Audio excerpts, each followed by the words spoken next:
Elhamdülillahi Rabbil alamin ve salatu vesselamu ala nebina Muhammad ve ala alihi ve ashabihi ecmaîn. 40 hadis kitebimizni ulantуудабыз. Allah Taalam жардам менен. Бүгүн 39 hadis. Бул hadiste An İbn Abbas radıyallahu anhuma anna Rasulullah sallallahu aleyhi ve sellem قال: "İnna Allah tecawaza li an ummeti al-khata'a ve nisyana ve ma stukrihu aleyhi." İbn Majada Bayhaqide kelген. Бул hadiste İbn Abbas radıyallahu anhu хабарлап айтат. Аллахтын элчиси саллаллаху алейхи ва саллям айтты. Чындыгында Алла Таалам бул үммөттөн катачылыкты, унутуп коюуну жана мажбурланган нерсени кечирди деп. Чындыгында бул чоң бизге сүйүнүч туугандар. Алла Тааламдын кулдарына бизге болгон кечиримдүүлүгү кең экендигинен кабар берет. Чоң сүйүнүч, чоң жеңилдик бизге. Мурунку үммөттөргө болбогон нерселерди бизге Алла Таалам берди. Себеби бул үммөттө Аллах Тааламдын буйругун аткарып тыйгандан тыйылып, "О Аллахым, сага иман келтирдик, жана баш ийдик" деп ошенткен эле. Мурунку коомдордо "Сага баш ийбейбиз, каршы турабыз" же ойлорун айтып аргандай Аллах Тааламга каяш айткандыгынан кээ бир мыйзамдарды оорлоткон Алла Таалам. Ката кылып алса да, унутуп койсо, жана бир нерсе мажбурланса, керек болсо ошол арам болсо да, же буйрук болуп унутуп калса, буйрук болсо дагы адам ката кылып алса, мына ушунун бардыгы Алла Таалам кечиримдүү деген үч нерсе. Уммати дегени ушул Мухаммад алейхиссалату вассаламдын үммөтүнүн. Катачылык деген эмне деген сөз десе, атайлап кылынбаган нерсе.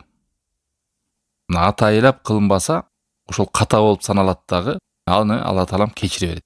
Ката кылуу дагы, мисалы бир адамды атайлап өлтүрсөм эмне болот? Ал адам дагы жазасы өлүм өлтүрүлөт. Ката кылып өлтүрүп алышы мүмкүн. Иштеп атып колуна бир нерсе түшүп кетип, же машина менен байкабай коюп кетип, адам атайлап кылбаган нерселер болот. Ошол нерсе жазасы болсо дагы адам каталык кылып алса, ошонун күнөөсүн тартпайт, бирок моюнда жоопкерчилик калат. Эмне жоопкерчилик? Кунун төлөйт. Ката кылып алды деп, же буйрук түшүп калбайт мисалы. Орозото болсун, же болбосо бир тамакты адал деп жеп жүргөн, кийин билип калды ал ката экен, көрсө ал арам экен. Мына ушундай нерселер түшүп берет. Кыбланы билбей калды, ушул тарапта экен деп ката менен башка жакта окуп жүргөн. Же болбосо талактын өкүмүн билбей талак берип алган. Ушундай катачылык менен адамда билбегендик деген болот. Ушунун бардыгы эмне кылат? Кечиримдүүлүк дейт. Аны экинчиси унутуп калган. Бул дагы атайлап эмес, унутуп калат. Намазын унутуп калган, же орозосун унутуп калган ошол күндө. Мына ушул нерсеге ал адам жазаланбайт деген сөз. Башына күнөө жазылбайт деген сөз. Болгону ошол буйрук мойнунан түшүп калбайт унутуп калгандыгы менен. Ошону туура түшүнүшөйүлү туугандар. Мисалы багымдат намазын унутуп калды. Казасын окуш керек да. Орозону унутуп калды тутам деп ошол күндө. Мисалы түштө эстеп калып, парс орозо деп коңуз, 30 күндө келген. Ай, унутуп калыптым мен бүгүн, болду эми оозуму ачып жүрө берейин дебейт да. Унутуп калсаң дагы ниет кылып улантып кете бересиң деген сөз. Же унутуп калып жеп алдым тамак. Орозом ачылды, эми бүгүн кечкери жей берейин дебеш керек да. Унутуп калсаң дагы ошол мойнуңдагы парс түшпөйт. Болгону сен ал унутуп калгандыгың үчүн күнөө таппайсың деген сөз да. Алла Таалам ошол күнөө жазуу деген нерсени алып койду да. Кайсы учурда эстедиң? Сразу заматта ошол парсты алып келиш керек. Карызын унутуп калды, эстери менен карызын бересиң. Зекетин унутуп калган, эстери менен зекетин берет. Ошол өкүмдө адам күнөөкөр болбойт. Намазын унутуп калды, намазын алып келет. Орозосун унутуп калды, орозосун алып келет. Зекетин, же ажылыкта бараткан бир нерсени, ихрамды унутуп калды. Бирок ошол мойнуна күнөө жазылбайт деген сөз. Ал эми үчүнчүсү мажбурланган нерсе. Мындай айтканда адамды өзүнүн эркинен тышкары адамды өлтүрүү менен, чоң коркунуч менен мажбурлайт. Арам нерсени жешке, болбосо башын кезем, же болбосо жакындарын кыйнап, өзүн кыйнап, бул адамды сөгүп кой деп адамга, же болбосо жалган көгөтүп кой дейт. Же оозуна куюп арак ичтирет. Же болбосо бир мүлкүн мажбурлап жаздыртат, болбосо өлүм менен. Же мажбурлап талак кылдыртат, же мажбурлап капыр сөз сүйлөтөт. Мына ошол кезде адамдын жүрөгү тынчтыкта болсо, ал нерсени өзүнүн эрки менен айтпастан, ошо мажбурлангандыктан айткан болсо, ошол сөздү мейли динди сөгөбү, же капырчылык сөз сүйлөп алабы, кайсы гана ишти жасабасын мажбурий түрүндө. Ошол нерсеге адам күнөө таппайт деген сөз. Билесиздер, Ясир ибн Аммар сахабан Меккенин мушриктери кыйнаганда пайгамбарды сөк деген, динди сөк деген, жанында дарга асып алып, дубалга асып алып, жанагындай жерге асып алып, жанында ата энесин өлтүргөн, кыйнап. Ошондо динди сөгүп алган да. Пайгамбар алейхиссалату вассалам не деген? Дагы кармап ушинтип зордук бере турган болсо, динди сөксө сөгүп кое бер деген. Главное сенин жүрөгүңдө эмне болуш керек деген. Жүрөгүңдө ошол нерсени каалабаш керек да. Жүрөгүң ыйманда, токчулукта, тынчтыкта болуш керек. Ошол айтып аткан сөзгө кошулуп кетпешиң керек. Кудай сактасын. Капырчылыккабы же сөгүүгө, шылдыңдоо ар кандай бир жаман мажбурланган кылынган нерселерге. Арак иштесе кызыгып ичип кетип, арам нерсени жасады десе ошол нерсени улантып кетип, Алла сактасын. Жалган күбөгө өтсө ошо жалган күбөнү толугу менен кирип кетип, ушундай нерседен адам оолак болуш керек. Нахл сүрөсүндө 106-аятында "Ман кафара биллахи мин ба'ди иманихи" имандан кийин ким капыр болсо деген. Тек гана илламан укриха, ким гана мажбурланып, жана жүрөгү иманда, саламаттыкта, тынчтыкта, токтукта болгон гана капыр болбойт деген сөз да. Кейлер капыр болот, бирок мажбурланган адам капыр болбойт. Фаида укриха ал-инсан ала фи'ли шар ва хува лам яқсидху фаиннаху ла юахаду алейхи. Эгерде инсан бир жаман ишти кылууга мажбурланган болсо, аны жүрөгүндө максат кылып каалабаса, алга күнөө жазылбайт. Бул жерде ошону айтууда, кылууда сиз жүрөгүңүздү караңыз болду. Жүрөгүңүздө ал нерсе макул эмес, бирок айла жок, жаныңызды сактап калыш үчүн кылып атасыз. Ал нерсе сиз күнөө кылбайсыз. Намазды таштатып койсо, же орозо туттурбай койсо, же болбосо күнөө иштердин бирин кылдыра турган болсо, күнөө жазылбайт. Себеби ал адам не? Анын каалоосу жок, эрки жок. Же аны мажбурлай кылдырып атат. Мына бул Алла Тааламдын ырайымдуулугу, кечиримдүүлүгү, беришендүүлүгү, кулуна болгон жакшылык каалаганды. Кааласа Алла Таалам азаптамак. Иманың чын болсо, чыда деп койсо эмне кылмак биз? Элестетиңиле. Өлүп кетиш жактан, ошол сөздү айткандан көрө, ошону кылгандан көрө, чыдап өл десе кандай болмок? Мисалы, мурунку коомдордо адамдын ыйманы чын экендигинен тообосу бир күнөө ишти кылып, ошол күнөөнүн үстүндө кечирилишин кааласа, ошонун ыйманы чынчыл экенин кааласа, эмне кылган? Өз жанын өлтүргөнгө буйрулган. Бул биздин үммөттө мындай мыйзам жок. Бирок мурунку коомдордо ушундай окуялар болгон туугандар. Эгер сен чынчыл болсоң, өзүңдүн жаныңды кый деген. Чоң күнөөлөрдүн үстүнө келип туруп, бизде азыр жанагындай түрмө менен, өлүм жазасы менен, эл башчылары, соттор өкүм чыгарып туруп адамды жазалайт да. Бирок мурунку коомдо кандай кылган? Адамдын тооз чын экенин болсо, ошо күнөөнү кылып келген адам өзүн өзү жанын кыйыш керек болчу. Ошо жаныңды кыюу менен өзүң өлүп кетесиң, күнөөң ошондо кечирилет деген. Мына биздин үммөткө Алла Таалам өз ырайым менен ката кылып коюуну, унутуп коюуну, бирөөлөр мажбурлап койсо, мына чочкон эти арам деп коюңуз. Чочкон эти арам сизге мажбурлатып жедирип салды. Кудай сактасын. Билет мусулмандар чочкон этин жебейт экен, бирок ушуну сизге кыйнап жедирди. Жеп алсаңыз эмне болот? Арам болбойт да. Күнөөкөр болбойсуз деген сөз. Анан кызыгып кетип нары тоюп жеп деген эмес да. Бул мажбурланган абалда айтылат. Бир өкүмдү билесиз, унутуп калдыңыз. Ага күнөөкөр таппайсыз. Бирок ошого себептер жасап, мындай шалакылык кылып, унутуп эмес. Багымдатка будильник койбосоңуз, эрте жатпасаңыз, себептерди албасаңыз, ката кылууда да ошондой. Ката деген атайлап кылбоо деген сөз.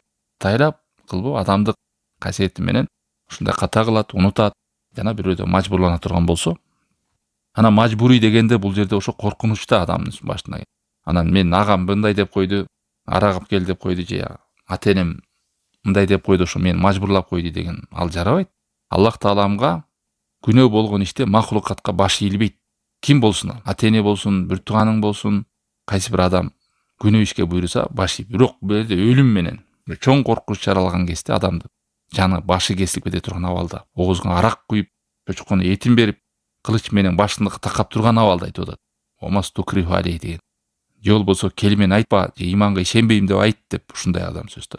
Валамма назала каулуху таала лиллахи ма фис самавати ва ма фил ард ва ин тубду ма фи анфусикум ау тухфуху юхасибукум бихилла.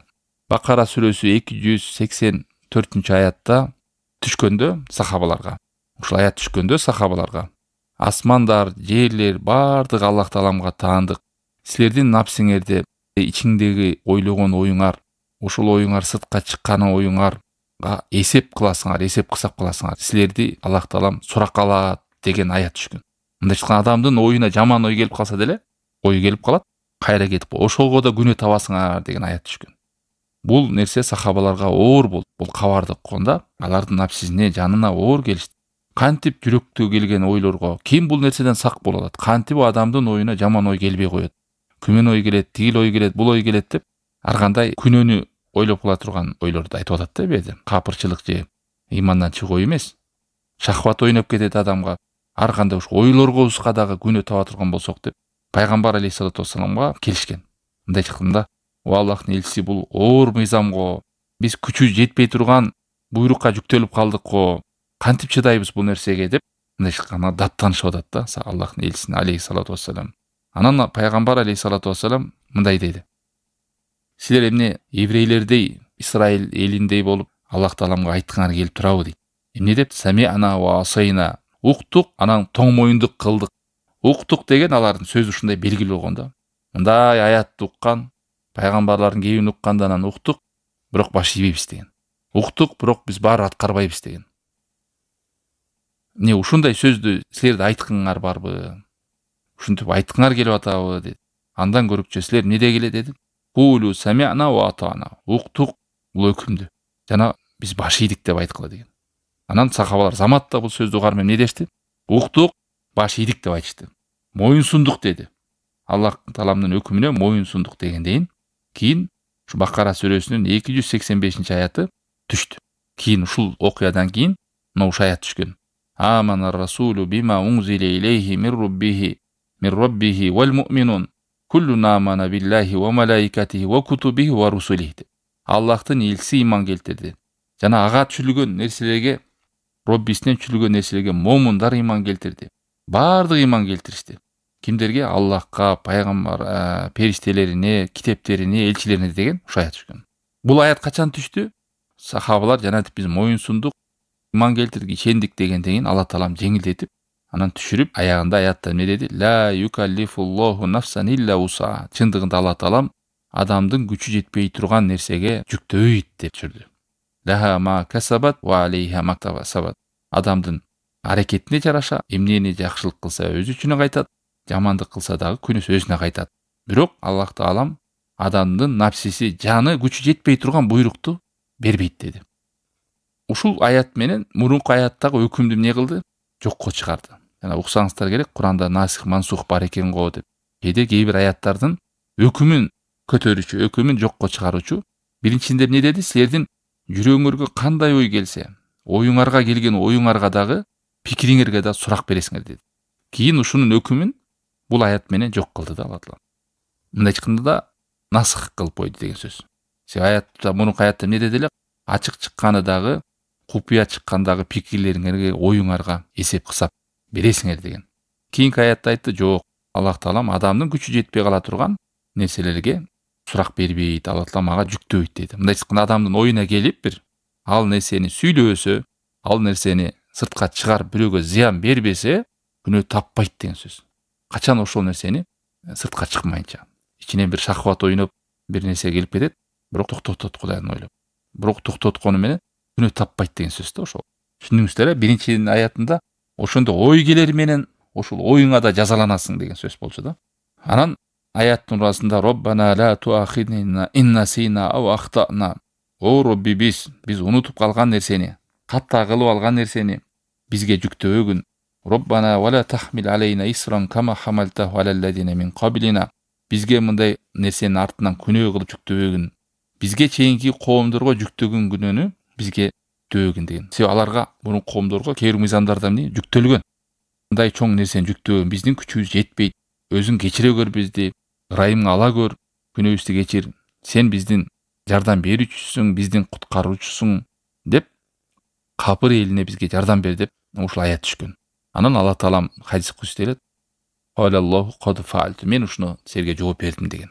Ушул Бакара сүрөсүнүн акыркы аяттарында. Мына ушул нерсени Алла Таалам жооп берип бизге өзүнүн ырайымдуулугу менен, кечиримдүүлүгү менен, жоомарттыгы менен мындай айтканда белек кылып берди да. Кулдарым, унутуп калсаңар да, ката кылып алсаңар, атайлап кылып алсаңар, силерди мажбурлап койсо дагы ушул 3 нерсени мен кечирдим дейт. Адамдын күчү жетпей турган нерсени колуңардан келишинче такыбалык кылып, Кудайдан коркуп аракетиңерди жасай бергиле. Унутуп калган, ката кылып алган, мажбурланган нерсеге мен жаза тартпайм, күнөө жазбайм силерге деген сөз. Бул качан келди? Көрдүңүздөрбү? Сахабалар укту да моюн сунушту.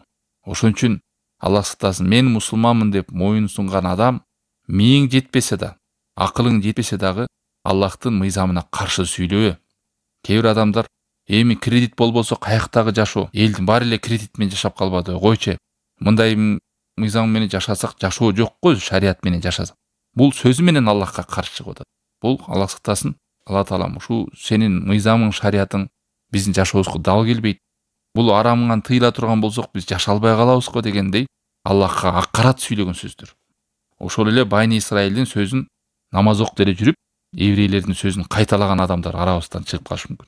Ошон үчүн күчүң жетпесе да, башың жетпесе да, жүрөгүң менен толук сиңире албасаң дагы тилиңе чыгарба. Аллахтан дуа кыл, Аллах таалам ушуну жүрөгүмө сала көр.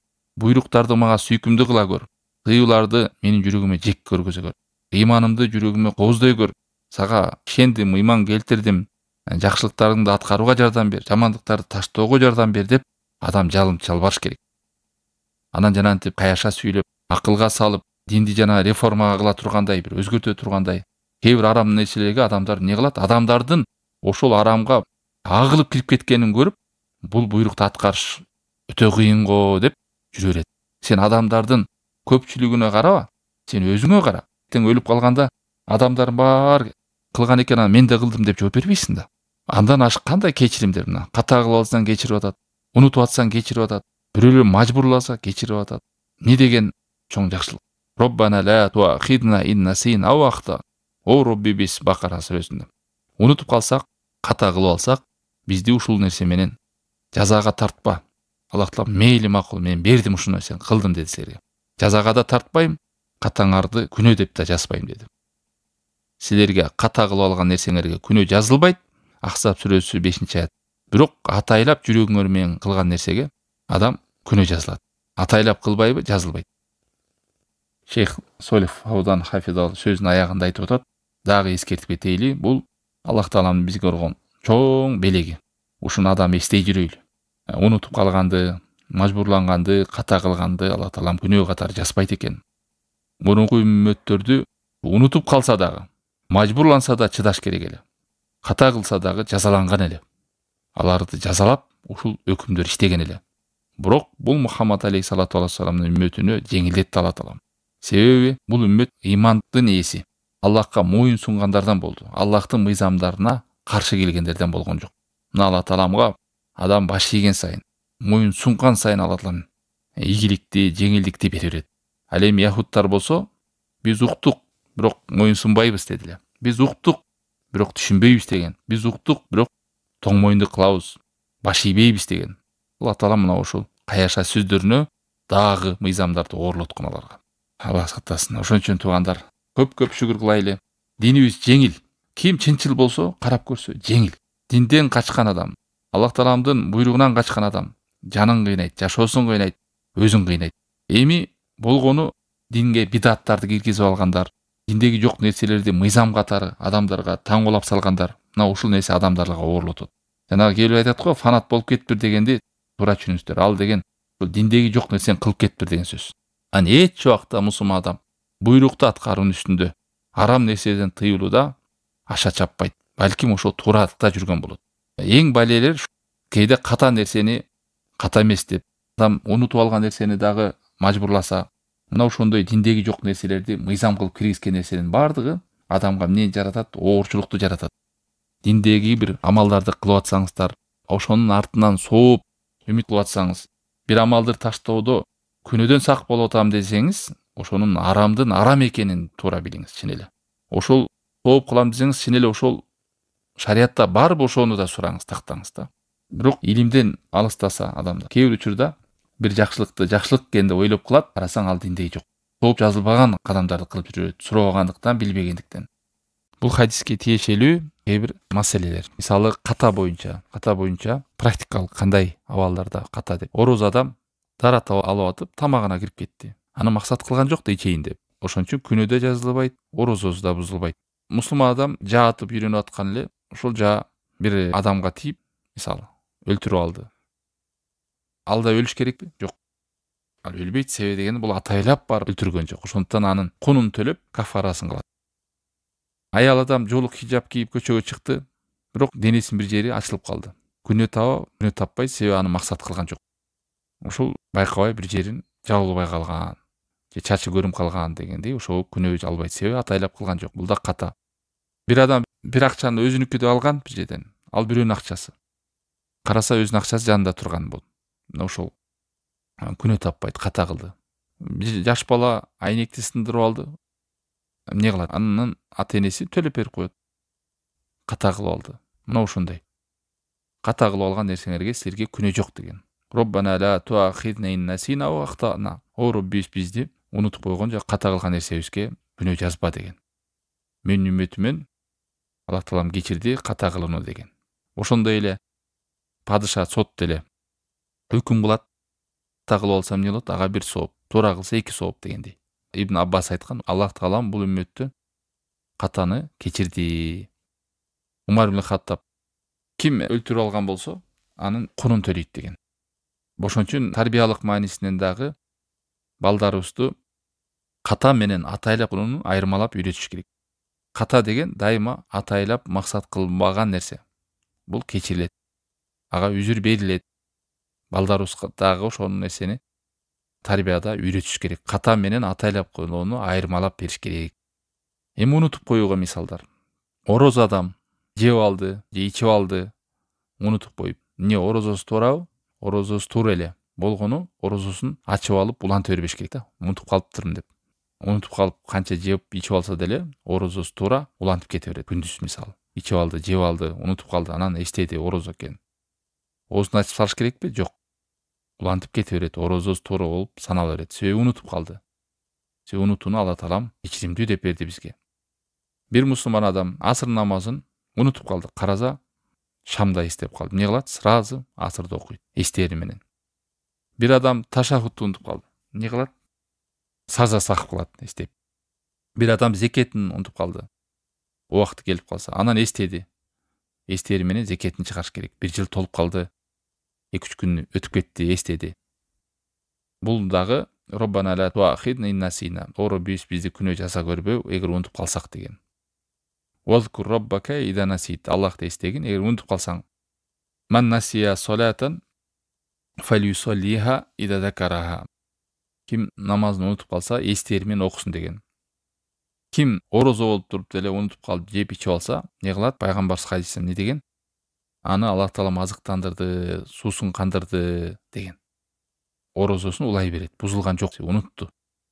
Ибн Аббас айтат, бул үммөттү Алла таалам үзүр берди унутуп коюуга дейт. Унутуп койгон нерсеге жазаланбайт деген сөз. Хасан аль-Басри айтат, унутуп калуу адамдын табиятындагы нерсе.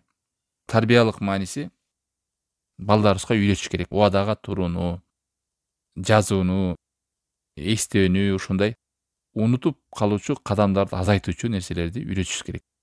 Ооба, унутуп калуу кечиримдүү, бирок унутуп калса кайра ошол нерсени аткарыш керек экенин дагы, моюнан түшпөйт экенин үйрөтүп айырмалаш керек. Эми мажбурланган нерсеге мисалдар.